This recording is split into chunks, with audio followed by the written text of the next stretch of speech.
महंत श्री राम बापूजी, समाजना सौ आगेवानो, लाखों संख्या में आवेला सौ श्रद्धालु भाईओ ने बहनों, नमस्कार। जय ठाकर। सौथी पहला तो हूँ भरवाड़ समाजनी परंपरा अने सौ पूज्य संतों ने, महंतों ने आ समग्र परंपरा माटे जीवन खपावी देनार सौने श्रद्धापूर्वक प्रणाम करूं छूं। अने आजे तो खुशी अनेक गणी वधी गई है। आ वखते जे महाकुंभ थयो, आ ऐतिहासिक महाकुंभ हतो, पण आपणा माटे गौरवनी वात ए के महाकुंभना आवा पुण्य अवसरे महंत श्री राम बापूजी ने मां मंडलेश्वर एनी पदवी प्राप्त थई। आ बहु मोटी घटना है अने आपणा बधा माटे अनेक गणी खुशीनो अवसर है। राम बापूजी अने समाजना सौ परिवारजनों ने मारा तरफथी खूब खूब शुभकामनाओं। गया एक अठवाडिया में भावनगरनी आ धरती जाने एम लागे कि भगवान श्री कृष्णनु वृंदावन बनी गई है। अने एमां पाછી सोनामां सुगंध भળી अमारा भाईजीनी भागवत कथा होय त्यारे श्रद्धा भाव जे रीते वहेतो होय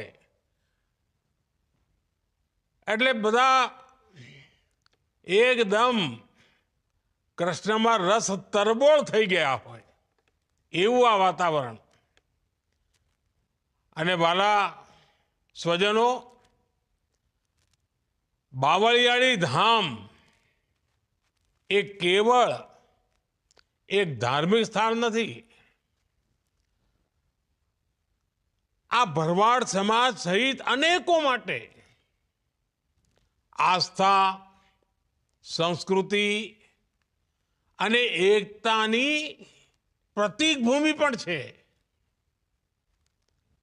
नगा लाखा ठाकर एमनी कृपा थी आ पवित्र स्थान ने अहींथी भरवाड़ समुदाय ने हमेशा साची दिशा, उत्तम प्रेरणा आनो अखूट वारसो मळ्यो छे। आज आ धाम में श्री नगा लखाना ठाकर मंदिर की पुनः प्राण प्रतिष्ठा आपण एक रूड़ो अवसर है। आपणे त्या अने गया एक अठवाडियाथी जाने रमझट मंडी है अने समाजनो जे उत्साह उमंग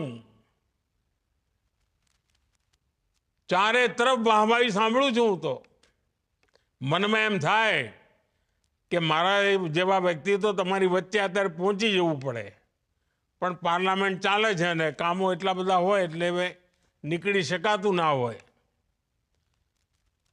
અને જ્યારે એમ સાંભળ્યું કે અમારા હજારો બહેનોનો હુડો રાસ, પછી તો એમ થાય કે વાહ, જાણે વૃંદાવનને જીવંત કરી દીધું। આસ્થા, સંસ્કૃતિ અને પરંપરા આનો આ મેળ, એનો આ મેળાવો मन ने चित्त ने आम प्रसन्न करी दे। आ बधा कार्यक्रमों की वच्चे जे कलाकार भाईओ बहनों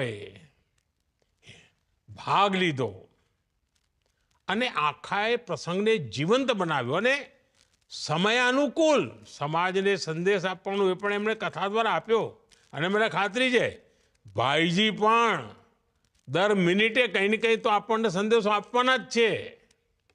આના માટે પણ જેટલા અભિનંદન આપું એટલા ઓછા છે. હું મહંત શ્રી રામ બાપુજી અને બાવળિયા ધામ આના આ પાવન અવસરે મને સહભાગી બનાવવાનો જે અવસર મોકો મળ્યો, મારે માટે ખુશીનો પાર નથી. મારા માટે આભારના શબ્દો ઓછા પડે.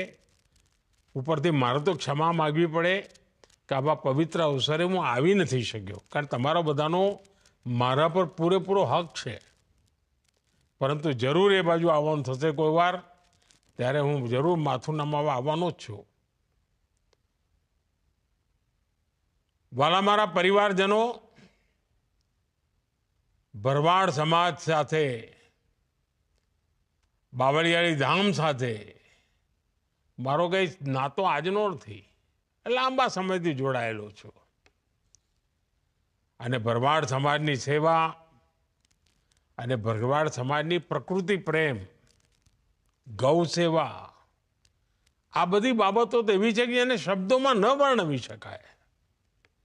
અને આપણે બધા તો દરેકની જીભે એક વાત તો હંમેશા નીકળે, ક્યારે ભૂલાય નહીં, નગા લાખા નર ભલા, પચ્છમ ધરાના પીર, ખારા પાણી મીઠા કર્યા, સૂકી નદીએ ચલાયા નીર. આ ફક્ત શબ્દો નથી, પરંતુ એ યુગમાં એમ કહીએ ને આપણે, નેવાના પાણી મોભે ચડાયા, એવા કામો, સેવા ભાવ એમાં પ્રકટીકરણ દેખાય. ડગલે ને પગલે સેવાની સુવાસ.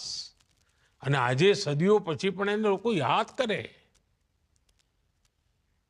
મને પૂજ્ય ઈસુ બાપુ દ્વારા જે સેવાઓ થઈ છે એનો તો પ્રત્યક્ષ સાક્ષી કહેવો, જોવા મળી છે મને. એ સેવાઓને મેં જોઈ છે.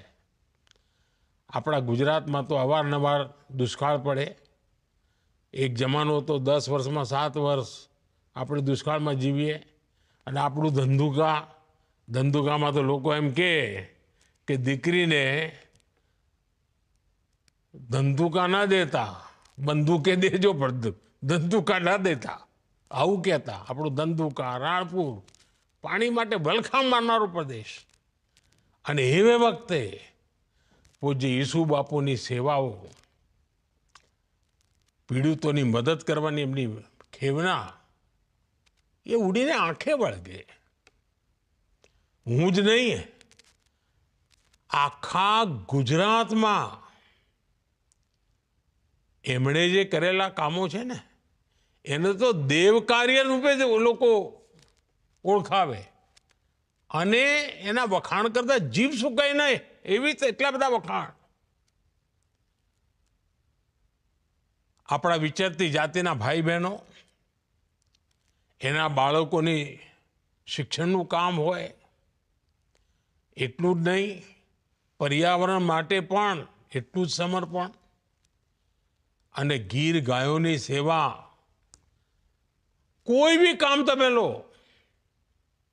આપણને આ પરંપરાના દર્શન જોવા મળે. વાલા સ્વજનો,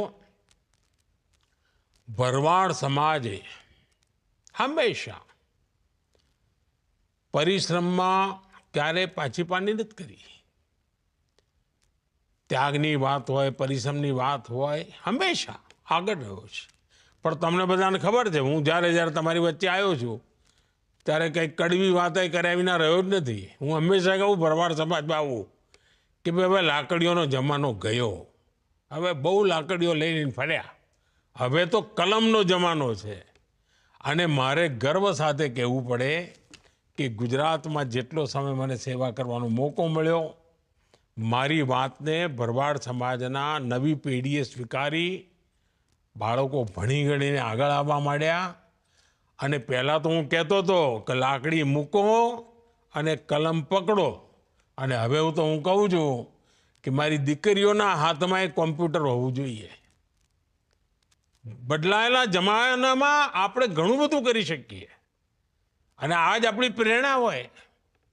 અને આપણો સમાજ તો પ્રકૃતિ સંસ્કૃતિ બંનેનો સંરક્ષક છે.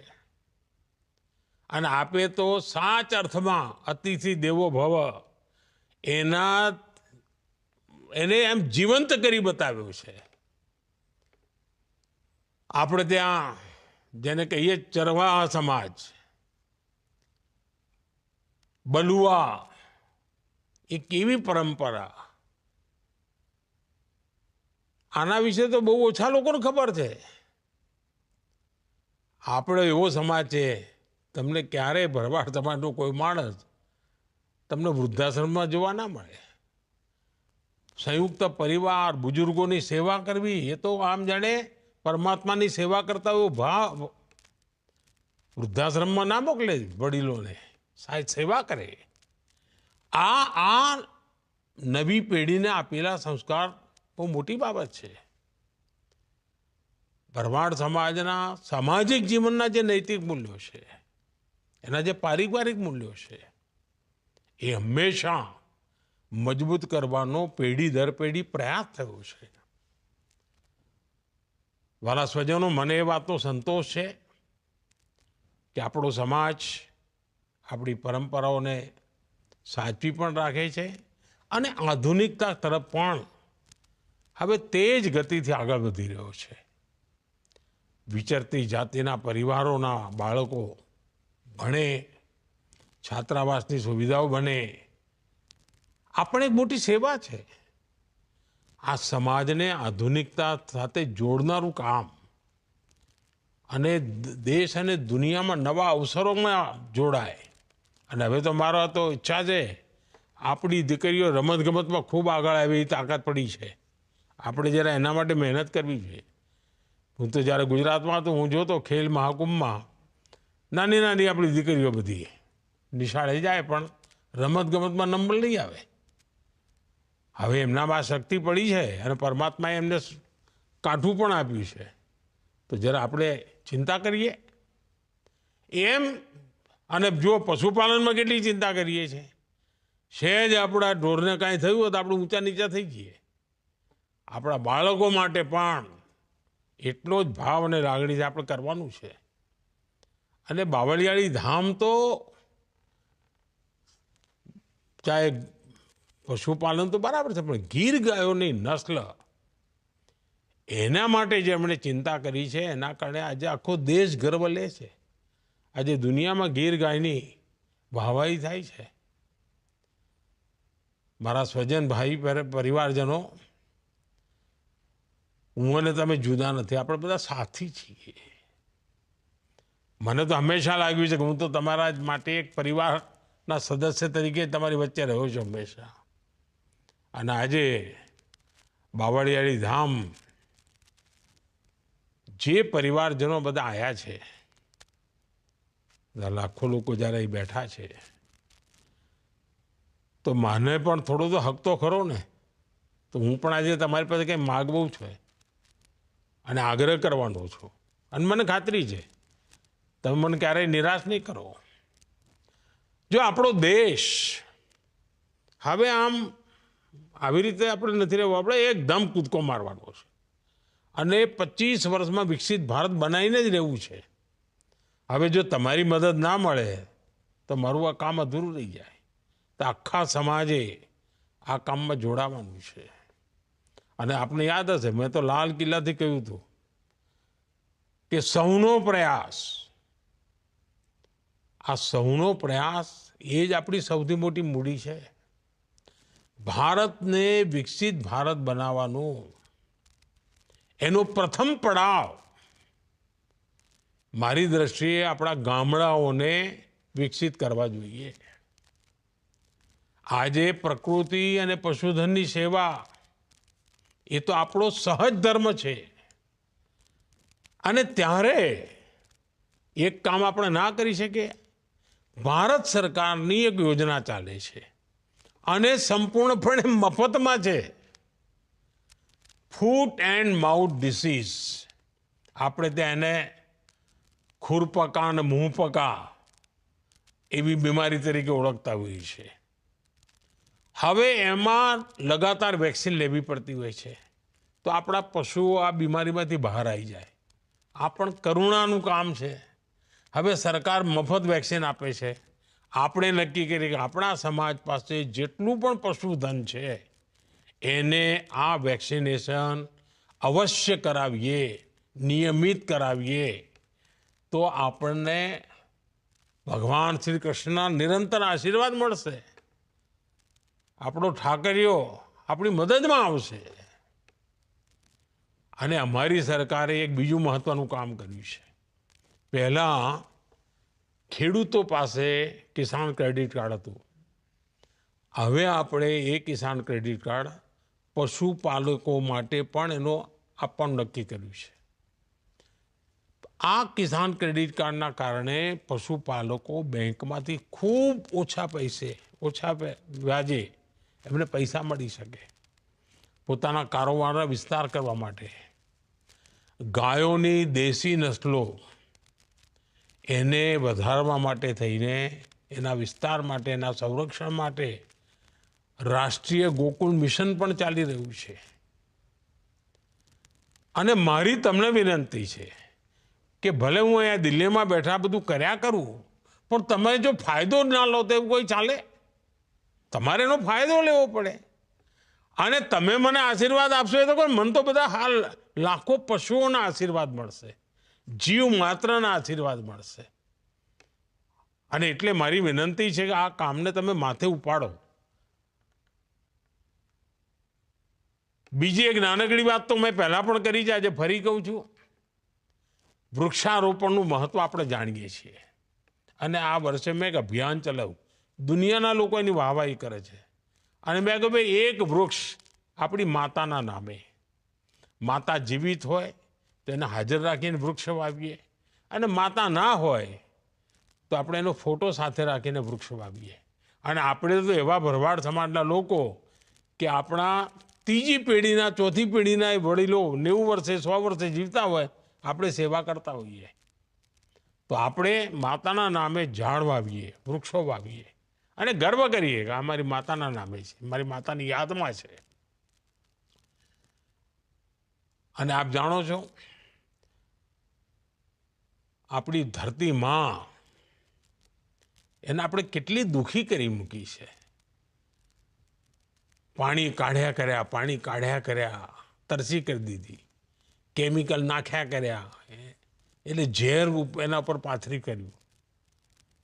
આ ધરતી માને ફરી સ્વસ્થ બનાવવાની જવાબદારી આપણી છે. અને આપણા પશુપાલકો પાસે જે પશુ છે એનું જે ગોબર છે એ પણ મોટું ધન છે. એ આ ધરતી માને નવી તાકાત આપે એમ છે. અને એના માટે જે પ્રાકૃતિક